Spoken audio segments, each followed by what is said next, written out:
This nation will rise up, live out the true meaning of its creed. Do you remember a time when your TV had rabbit ear antennas and only 3 channels? Can you still feel the chills from catching a glimpse of the Beatles, hearing the news about the assassination of JFK, or watching the first man walk on the moon? In this video, we're going to look back at some unforgettable events from the 1960s that only true legends remember. First, let's look back at what family time was like before streaming and smartphones. Prime time meant the whole family gathering around one box, the television. And not just any TV, it was a bulky black and white screen with rabbit ear antennas that needed adjusting every 5 minutes.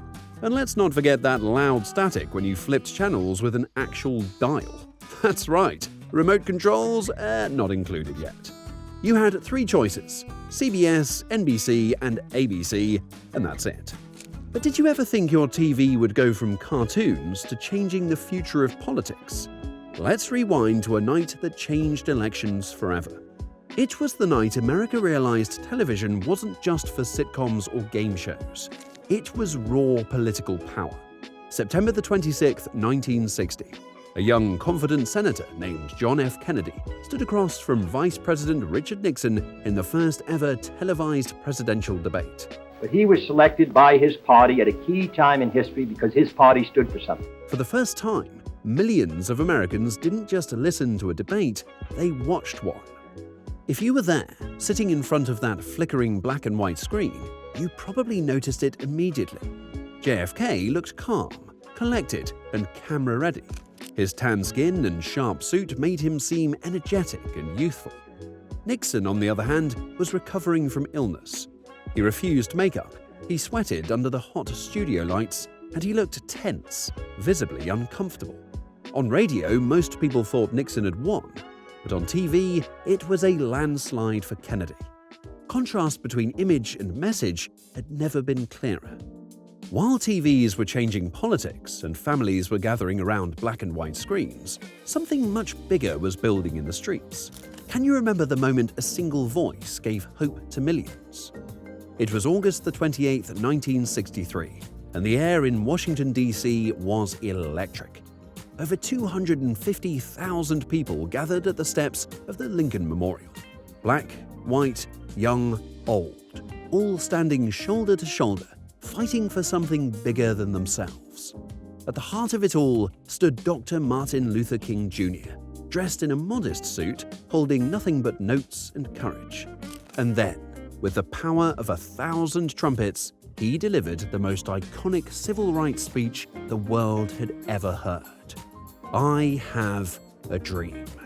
I have a dream that one day this nation will rise up. But if you were there, it wasn't just a soundbite. It was goosebumps. It was hope. It was tears streaming down your face as you listened to a man describe a world that seemed impossible but desperately needed. And nothing on TV shook the nation more than what happened on one unforgettable November afternoon in 1963.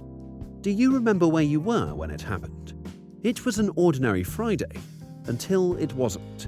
President John F. Kennedy was shot while riding in a motorcade through Dallas, Texas. The news broke like a thunderclap. Radios stopped playing music. TV programs were interrupted. Suddenly, every home in America was glued to a black and white screen, waiting, hoping, and then crying. The images were surreal. Walter Cronkite removing his glasses. The somber voice saying, "The president is dead." The flash, apparently official, President Kennedy died at 1 p.m. Central Standard Time. The now infamous Zapruder film captured a horror too graphic for words, but it became etched into history and memory. But in 1964, 4 British boys had some Americans weeping for a very different reason. They took the US by storm with just guitars and charm. If you were around at the time, you didn't just hear about the Beatles, you felt the tsunami hit. 4 mop-tops lads from Liverpool stepped off a Pan Am flight at JFK Airport, and America was never the same. The screaming started at the terminal and didn't stop for years. Their first appearance on the Ed Sullivan Show, legendary. Over 73 million people watched it live. Kids were glued to the screen. Parents were confused. And teenagers, well, they were in full-blown hysteria. From that point on, it was Beatlemania everywhere. Girls cried and fainted. Boys started growing their hair. Lunchboxes, posters, buttons, you name it, they were on it. Radios played I Want to Hold Your Hand until the vinyl wore out. Schools banned Beatles haircuts, and yet the fan base only grew louder. From screaming fans to mop-top madness, Beatlemania was real. But guess what else kicked off a national craze that same decade? January the 15th, 1967. That's the day something huge started, and no one knew it would become this big. The very first Super Bowl, though back then it was called the AFL-NFL World Championship game, was played between the Green Bay Packers and the Kansas City Chiefs. It wasn't a sold-out event. In fact, a bunch of seats were empty. And believe it or not, a ticket cost just around $12. Yep, $12. Crazy, right? There were two TV networks airing it at the same time, CBS and NBC, which never happens today. And there weren't any flashy halftime concerts or multi-million-dollar ads either. It was just football, pure and simple. The Packers crushed the Chiefs, by the way. Final score, 35-10. If you were lucky enough to watch that first Super Bowl, either in the stadium or on your fuzzy black and white TV at home, you didn't just see a football game, you witnessed the beginning of what would become a national tradition.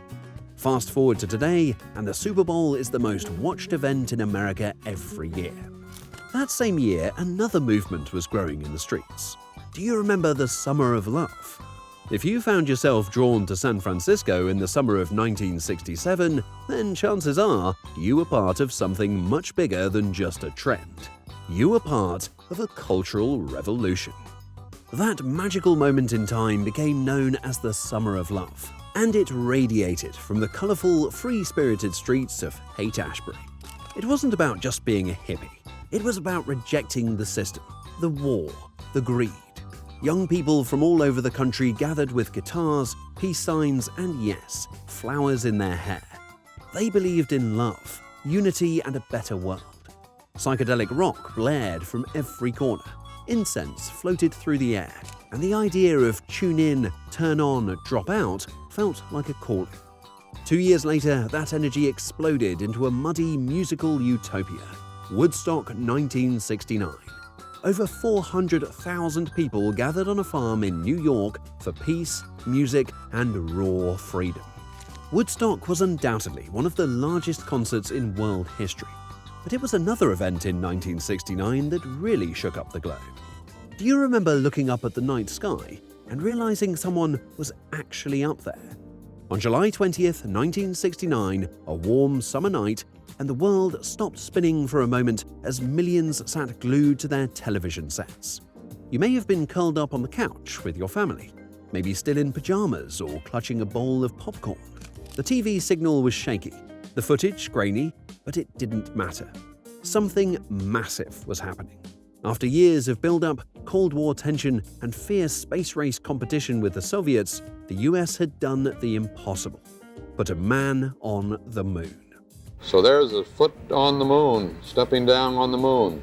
Neil Armstrong, in his bulky white spacesuit, stepped off the ladder of the Apollo 11 lunar module and said the words that would echo through history. That's one small step for man, one giant leap for mankind.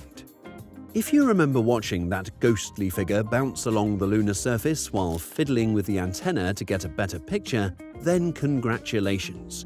You witnessed one of the greatest achievements in human history. Okay, so we went to the moon. Pretty amazing. But now let's head back to Earth, because something adorable was about to change every childhood forever. Can you guess what show?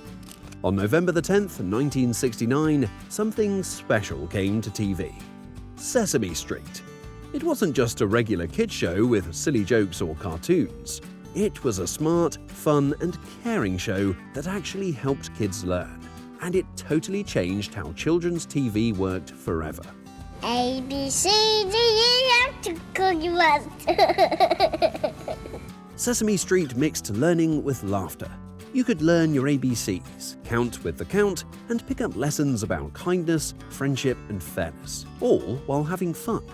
It didn't matter if you were rich or poor, black or white, or where you came from.